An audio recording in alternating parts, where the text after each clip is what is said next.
What is up, YouTube? It's your boy Sidney Jones, aka Sid the Kid, aka Mr. Cash Out King. And yes, I am officially back on YouTube. Why? Shout out COVID-19. Yeah. But anyways, why I'm back here, you feel me? I've definitely been thinking, since I've graduated, clap up for that and all that.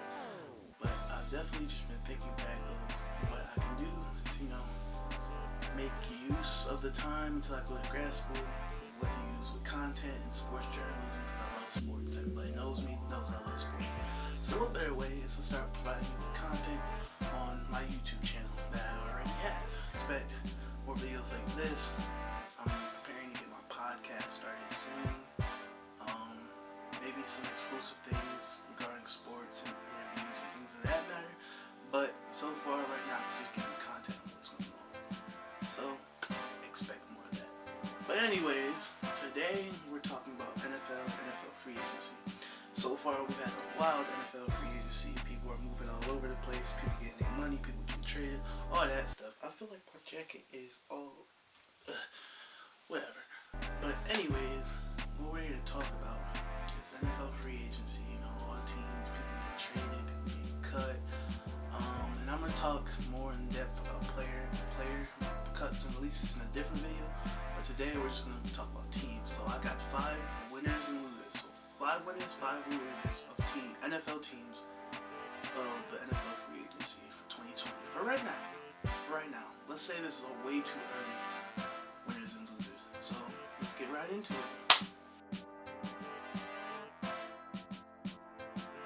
With my number 5 for losers. So first, for my number 5, I have the Patriots. Now, we all know that one player, the most important player that they lost, which I'll get to later, but right now they're not looking so good when it comes to free agency. A couple minor signs and things like that, but they're losing a lot of players, and they didn't have much cap space to begin with, so losing key players like Kyle Van Noy and things like that. They kept the McCourty brothers, which is good, but it's going to be difficult seeing a lot of their key pieces to their top defense gone besides the McCourty twins, Stephon Gilmore. They lost Jamie Collins and Danny Shelton as well. So it's going to be very interesting to see what that team looks like. Oh, and not to mention they lost the biggest player in Patriots history. But it's going to be very different to see what that team looks like. Let's see if Belichick's coaching is like really what it is and hope for the best for that team. My number 5 for winners. I have Baltimore Ravens. They were already really good last year. Good defense, had the MVP and Lamar Jackson, of course. What I think makes them a lot better is their defense. They franchise tag Matthew Judon for right now until they be able to pay him next year, which is really good.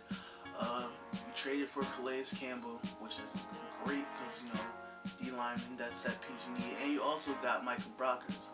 So, having those key components on your team for good defense, that just made them a lot better. Like Jefferson, you've got Humphrey, you've got Peters, Judon.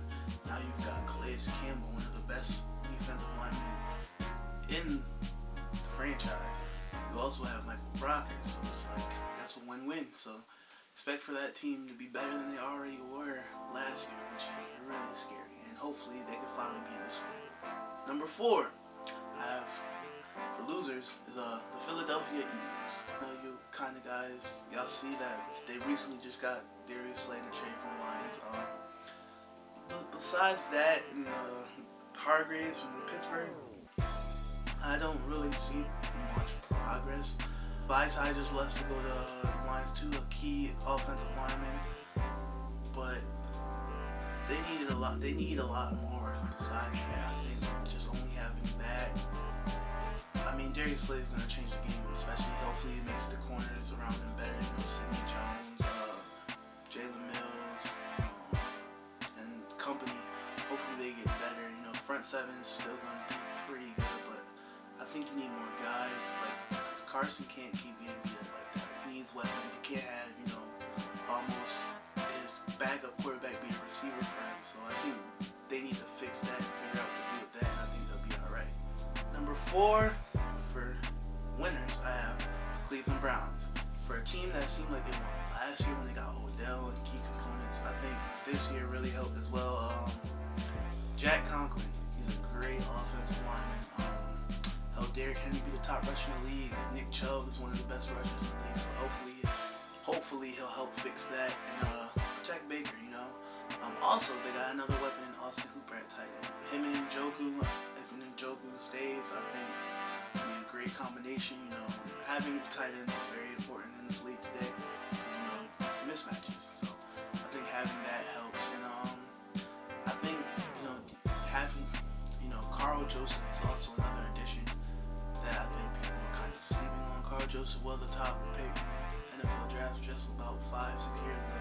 So I think having him, you know, as a safety will help him improve tremendously. So I'm excited to see what Cleveland has to offer. We're here at number 3 for our losers, and for number 3 I have the Bears. Yeah, congrats on getting Nick Foles. I think, you know, pairing him back with Matt Nagy may hopefully work. If the goal is to start him, I don't know yet. We don't know yet. Or maybe it's just to push Mitch to become a better quarterback. Hopefully that's the case. But until then, I know that's kind of a good pickup. With the contract, I don't know, but they're gonna need a lot more. I think, you know, the run game wasn't too solid last year. You know, David Montgomery wasn't as good as I think he could be, so that needs help. Offensively, I think, you know, you just need more weapons. Somebody has to, you know, you need a tight end. Zach Miller, you know, losing Zach Miller to, you know, nearly a life-threatening injury is very difficult. I mean, they haven't really bounced back from that, so maybe they draft a tight end.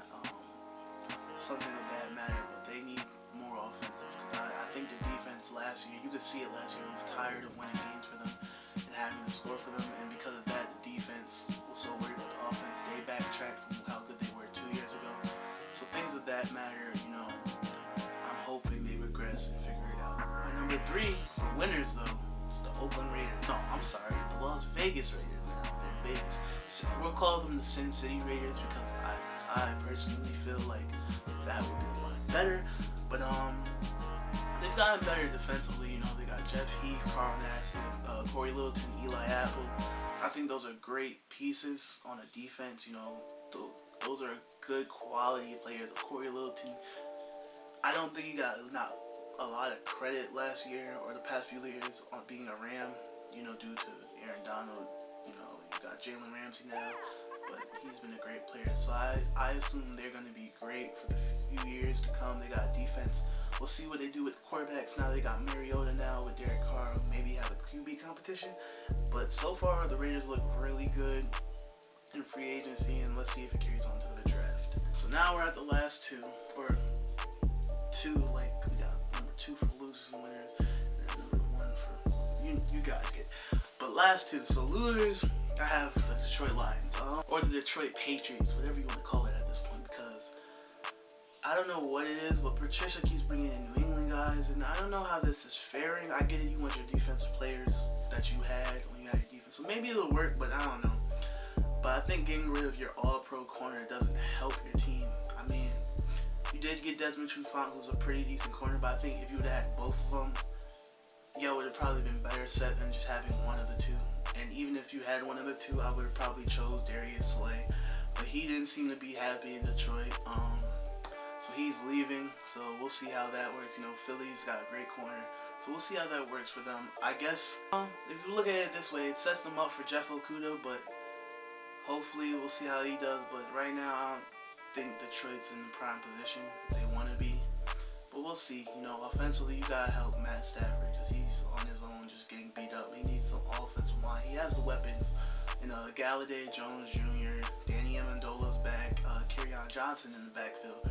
So it's like, you have to help him. You just got to help him. Number 2, for winners, I have the Tampa Bay Buccaneers. And it's only really 3 signings they've had. They're very important. You've got JPP for 2 more years, a great defensive guy with 8.5 fingers, I guess you could say.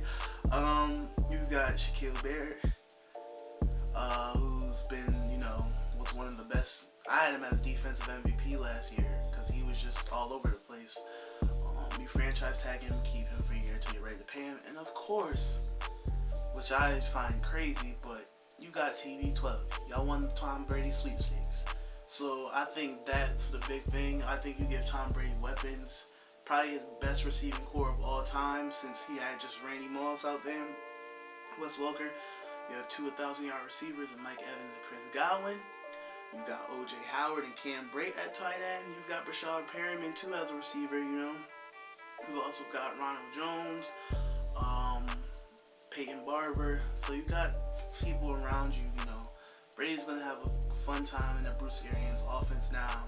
Apparently they've been talking about him and AB, you know, coming together. And, you know, AB wants to beat it with Tom. I don't know, but we'll see if Bruce Arians wants that, you know, kind of baggage. I think it would be crazy and make that team even better. But for now, they look really primed to make a playoff run. You know, Tampa Bay for years, even with Jameis, been on that 6-10, you know, 7-9 type of thing. But if they can turn it over, they'll be a pretty good team. I don't know how Brady's going to do having to play Matt Ryan and, you know, Drew Brees twice a year. And then, you know, maybe Teddy Bridgewater. We see what they're doing in Carolina. So we'll see. That's a lot of competition, but maybe Brady's ready for this. Last ones. Okay, so we have our winners. So we have, right now, number one, the biggest loser in NFL free agency. The biggest loser. I don't even need my phone at this point.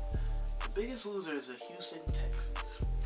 Now, I haven't really, for like the past 2 to 3 years, been on like the side of choosing with Bill O'Brien. I think he's never been the coach for the Texans. I don't think his style, that Patriot style, is meant for a team with this many weapons. I think they needed like one of the new Patrick Mahomes. They need an innovative offense. I don't think Bill O'Brien has that. But to trade DeAndre Hopkins for nothing, you getting, in the end, you basically end up with an older receiver in Randall Cobb who hasn't had the same production as he's had in Green Bay like 5 years ago. And David Johnson, who I think could still probably produce in a new system with more faith, but the contract and his body don't match. And y'all traded DeAndre Hopkins for basically nothing. And through the whole thing, if you look back, Bill O'Brien likes to trade his best players for nothing. And it's like a power trip. But I don't know what Deshaun Watson's going to do. I feel completely bad for Deshaun Watson. But hopefully something gives for him. But right now, the Texans aren't looking so good. And my number one winners of the free agency right now, number one has to be down in South Beach with the Miami Dolphins. The Miami Dolphins have a lot more money in cap space than I think people realize, and they're a lot better team. I think at the end of the season, Brian Flores was not messing with the tank for Tua thing, so they started winning. They put Ryan Fitzpatrick in, who we know doesn't care about anything, just likes having fun, and he wins games. So they're winning, and they seem to be doing that in free agency as well. They've got, you know, just got Byron Jones, great pickup, happened with Xavier Howard. And then, you know, that's going to work together as two corners, two shutdown corners. Kyle Van Noy, great pickup. You know, you got a defensive captain and linebacker who knows what to do. You got Emmanuel Ogbah, that adds to that defense. You know, you just signed Jordan Howard, you need to run game. And I think that sets everything up for how they're going to draft. You know, you can go draft Tua, somewhere in there, maybe draft a linebacker or receiver, and I think they'll get either DeAndre Swift or Jonathan Taylor. And I think Brian Flores is setting that team up to be really good and really fun. I mean, Miami was in the playoffs about 2 to 3 years ago, so I think we're setting them up to be really good and look really good. So I'm excited to see what Miami does. Now that Brady's gone, the AFC East looks really different, very different, in the blink of an eye. But we can only assume that it's going to be a different year. So guys, those are my winners and losers of the NFL free agency for right now. I'm pretty sure when it's all said and done, I'll do another video on that. But, you know, comment below just who y'all think won, who's been winning, who's been losing, who y'all think needs to pick some people up, who do you think that's a free agent now that needs to be picked up. We got quarterbacks, we got running backs now being released and things like that matter. So you tell me, you know, we can discuss this in the comments. Get this to about, let's try 100 likes. No, you know what? Let's try 50 likes. 50 likes first, and then we'll move on to the next video. Make sure you guys follow me on social medias. You know, you can follow me on Instagram at CindyJones_95. You can follow my Twitter. It's STK_64. I'm on there, you know, tweeting. You can tweet at me and everything. But that's been the first video back, and I hope you guys liked it. Make sure y'all subscribe. Love y'all. Peace. Stay inside. Wash your hands. All that good stuff. And I'll talk to y'all